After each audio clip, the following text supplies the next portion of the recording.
अच्छा जी, हमारे समाज के बहुत बड़े नेता ने अभी हाल ही में एक बयान दिया था कि ना तो कांग्रेस में ना ही बीजेपी में मेरे लेवल का कोई आदमी है नहीं जो मेरे प्रतिद्वंदी मेरे सामने आ सके। तो उसके बारे में आपकी क्या विचार है? आप किस कमेंट्स की बात कर रहे हैं? मेरे को समझ नहीं आया। आप बोल रहे किसी मंत्री ने ऐसा कोई कमेंट्स किया कि मेरे सामने ना तो कोई कांग्रेस में ना कोई बीजेपी में, मतलब इन व्हाट रेफरेंस, लाइक मेरे को समझ नहीं आता क्वेश्चन। राजनीति में कि भी अगर मैं दावेदारी करता हूँ, मैं पश्चिम से हूँ, बीकानेर से, अच्छा तो अच्छा, मेरे को हराने वाला कोई नहीं है, मेरे सामने ऐसा कोई चेहरा नहीं। ये इस हाँ, मैंने भी वो एक वीडियो देखा था, ऐसा वीडियो जो वायरल हो रखा है कि मतलब हमारे बीकानेर के ही, मतलब जो मंत्रीगण भी है, एमएलए, हाँ, उन्होंने किया। तो मेरे विचार से इस टाइप के कमेंट्स देना पूरी बीकानेर जनता के ऊपर एक तमाचा है कि भाई उनके सामने ना तो कोई बीजेपी में कोई कैंडिडेट है और ना ही उनकी खुद की पार्टी में कोई है। उनकी पार्टी में तो नहीं होने का सीधा सीधा कारण है कि अगर वो पिछले नहीं करते 30 साल 35-33 साल से अगर यहाँ राजनीति कर रहे हैं, तो यानी कि ये उनकी खामियों को बताता है कि उन्होंने किसी को और पनपने नहीं दिया, कोई लीडर ही नहीं डेवलप हुआ। तो this is what he is saying, actually that's what I can say. आज कांग्रेस के अंदर आप देखिए कि बहुत से इस शहर के अंदर नेताओं के रूप में आए, लेकिन सबको कहीं ना कहीं किसी तरीके से उनको दबा दिया गया, मार दिया गया। तो ये बहुत दुख की बात है। लेकिन नेता कौन होता है? लीडर वो होता है कि अपने पीछे 10 लीडर और पैदा करे। आज देखिए, आज माननीय मोदी जी हैं। अब सिंपल सा एक एग्जांपल मैं दे रहा हूं कि उन्होंने कितने, आज बीजेपी के अंदर हम शीर्ष पे देखे मोदी जी हैं, उनके नेतृत्व, उनकी लीडरशिप के अंदर आप 10 और अच्छे नेता देख सकते हो। उन्होंने तैयार किए हैं, उनको काम करवा के, उनको आगे ला करके, और वो नेता भी अपने नीचे और लोगों को तैयार कर रहे हैं। That is called leadership. ये कोई लीडरशिप थोड़ी। अगर मैं कहूं कि मैं यहाँ 33 साल तक अगर प्रतिनिधि के रूप में रहा हूं, लीडर के रूप में रहा हूं, और मैं ये कहूं कि मेरे सामने ना तो मेरी पार्टी का कोई दावेदार मेरे इक्वल है और ना ही कोई दूसरी पार्टी का, तो व्हाट डज इट से? It says immaturity. मैं छोटा हूं, मैं बोलना नहीं चाहता, लेकिन मेरी नजरों में ये एक बहुत ही गलत बयान है। और ये बीकानेर की जनता को ये बताता है कि आप लोगों के साथ मेरे हिसाब से अब तक जो भी हुआ है, खिलवाड़ हुआ है। ये बॉडी वाली जनता है जिसको किसी प्रकार का छोटा मोटा प्रलोभन दिया जाता है। इलेक्शन का टाइम आता है तो छोटी मोटी चीजें करके कुछ लोगों को, चाहे ट्रांसफर का ऑब्लिगेशन दे दिया, किसी को ये दे दिया, उस राजनीति में इन लोगों को, बेचारों को वो एक तरीके से यूज किया जा रहा है, जो कि बड़े दुख की बात है। और अगर बीकानेर की जनता समझती है इस चीज को तो बहुत अच्छा है, अगर नहीं समझती है तो ये परंपरा ऐसी चलती रहेगी। वो क्या करें? ये तो उनको सीधा सीधा ना कि गाली देने जैसी बात होगी। ये स्टेटमेंट इज लाइक टेलिंग कि none of you guys deserve to stand against me और you to fight the elections. So that clearly says that he has never let anyone to come forward. हमारा बीकानेर तो मंत्री भूषण प्रसिद्ध है, हर चीज में वो जाना जाता है विश्व भर। मिठाई के साथ साथ में हमारा बीकानेर बहुत कुछ चीजों से जाना जाता है।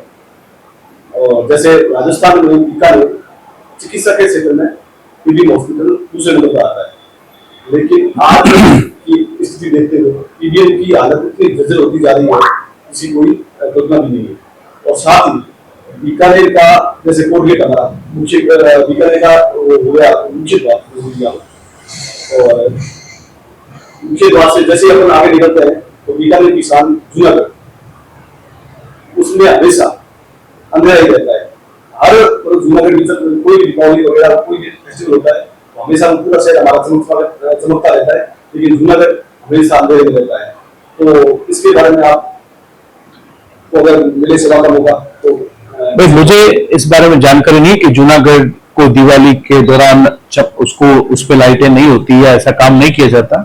अगर ऐसा नहीं हो रहा है तो बहुत ही दुख की बात है कि जूनागढ़ हमारा प्राइड है बीकानेर का, और डेफिनेटली, और ये बताती है कि यहाँ के प्रशासन की खामियां, बताती है निष्क्रियता, और यहाँ के जो लीडरशिप है उसमें कहीं ना कहीं शून्यता है, जिसके कारण से इन चीजों पे ध्यान नहीं दिया जा रहा है। आप ये बात करते हो, ये तो मैंने खुद ने, जब मैं इधर आया और अभी बीच में मैंने एक कार्यक्रम करवाया था अगस्त 6 को रविंद्र रंगमंच में, तो वहां के हालात देख के बड़ा दुख हुआ ना कि ये क्या है कि वहां मंच के ऊपर इतने बड़े बड़े खड्डे, वहां का ऑडियो वीडियो सिस्टम काम नहीं कर रहा है, और जो कला का क्षेत्र है, रविंद्र रंगमंच बोले तो कि हमारे बीकानेर की जो कला और संस्कृति में जो लोग काम कर रहे हैं उनको बढ़ावा देने के लिए उनको वो रविंद्र रंगमंच मिलना चाहिए। तो मैं कुछ लोगों से मिला कि वो अगर कोई कार्यक्रम होता है उन लोगों की प्राथमिकता रहती है तो उनको न देकर के, अगर किसी का शादी ब्याह का या कोई ज्यादा पैसे देकर के उसको हायर कर रहा है रविंद्र रंगमंच, उनको दिया जाता है, तो उसको एक व्यावसायिक रूप से बनाया जा रहा है। वो बहुत दुखद की बात है। आज रविंद्र रंगमंच, तो हमको ये इंश्योर करना है कि हमारे बीकानेर की कला और संस्कृति और जो कलाकार है उनको बढ़ावा मिले, वो आगे जाए। तो इन चीजों पे ध्यान देने के लिए ऑफ कोर्स राजस्थान में जो कला एंड संस्कृति मंत्रालय उनको देखना चाहिए। और अब इसको अनफॉर्चुनेट कहूं या फॉर्चुनेट कहूं, हमारे बीकानेर संभाग की एक मंत्री जो है इसी के मिनिस्टर भी हैं, अगर वो अपने बीकानेर जैसे शहर के लिए ये सब चीजें नहीं कर पाते हैं तो ऑब्वियसली ये दिखलाता है कि या तो हमारे विजन में कहीं कमी है और ये हमको पता ही नहीं कि हमको क्या करना चाहिए। जस्ट हमारे को भगवान ने जो एक आशीर्वाद दे दिया कि आप नेता बनो, मंत्री बनो, गाड़ी चल रही है चलने दो, बीकानेर की जनता जो चल रही है उसको खिलाते रहो, घुमाते रहो, बस this is what happening right now. तो ये दुख की बात है।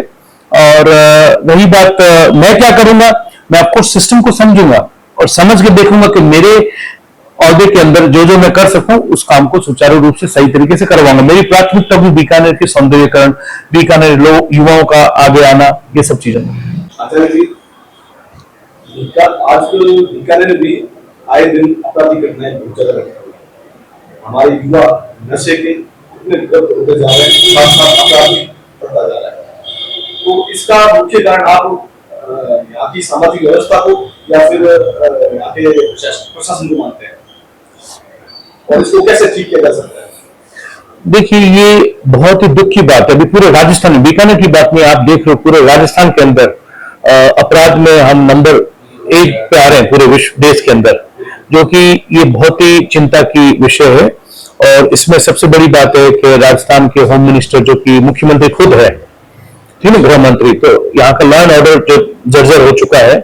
और जब आपकी कोई पोजीशन है, आपका ध्यान ही केवल उसकी तरफ है, कुर्सी बचाने का या किस तरीके से आपसी अंदरूनी मामलों में घुसे हुए हो, तो यहाँ की जो लॉ एंड ऑर्डर एंड जो सिक्योरिटी है उस पर इफेक्टिवली, मतलब डेफिनेटली फर्क पड़ता है। और बीकानेर की बात रही तो बीकानेर के अंदर जिस प्रकार से मैं देख रहा हूँ युवाओं में नशा की प्रवृत्ति बढ़ती जा रही है, या जो लॉ एंड ऑर्डर यहाँ का भी मतलब जर्जर हो रखा है, तो इसमें कहीं ना कहीं इन चीजों को प्रशासन, सिस्टम, राजनेता, ये सब जिम्मेदार है इसमें। और हमको डेफिनेटली युवाओं को इन चीजों से बाहर निकालना है। हम युवाओं को यह न इस दर्शाएं कि भाई वो नशे की प्रवृत्ति में, इसका मतलब वो समाज से कटे हुए लोग हैं। वो हमारे समाज के, हमारे ही रिश्तेदार, हमारे भाई बंधु, या जो भी समाज में इस तरीके की प्रवृत्ति में अगर घुस चुके हैं, तो उनको हमको निकालने के लिए सिस्टम के हिसाब से करना पड़ेगा, उनको हेल्प करनी पड़ेगी। यह एक उसी तरीके से अगर किसी इंसान को कोई मान लो बीमारी हो जाती है, तो बीमारी होती तो हम क्या करते हैं, उसको डॉक्टर को दिखाते हैं, उसका इलाज करवाते हैं, उनको मेडिसिन देते हैं। तो नशा भी एक तरीके से एक बीमारी है, तो एडिक्शन है या जो भी है, तो उस बीमारी का हमको इलाज करवाना है। एक उसके अलग अलग तरीके होते हैं, उसके लिए हमको रेमिडिएशन, उसकी जो थेरेपीज होती है या जो भी प्रयास कर सकते हैं, उन प्रयासों के माध्यम से हम युवा पीढ़ी को जो जो इस चीजों में लिप्त है उनको निकालना पड़ेगा और सिस्टम को समझना पड़ेगा। तो ये सब मतलब आप सिस्टम को समझ के कर सकते हो। बहुत बहुत धन्यवाद आचार्य जी। नहीं, thank you Pukhraj ji and Damodar ji. I am thankful to you guys and I am very impressed कि आप जैसे युवा जो कि रोजमर्रा की जिंदगी में आप अपना काम भी कर रहे हैं और ये इस तरीके से YouTube चैनल चला करके आप एक दूसरा अपना जीविका का साधन और एक वो भी करना चाहते हैं, जो कि एनकरेजिंग है। और इस तरीके से आप काम करिए और मेरा ब्लेसिंग्स है आपको। और मैं आप जैसे चाहता हूं कि आप जो कर रहे हैं, बहुत से अदर यूवर्स भी है जो जो उनके थॉट प्रोसेस जो भी क्रिएशन है उसको आगे आए और एक्शन के रूप में लें, और मैं कुछ कर सकता हूं उनके लिए, तो I am always there to help them. So once again, good luck to you guys.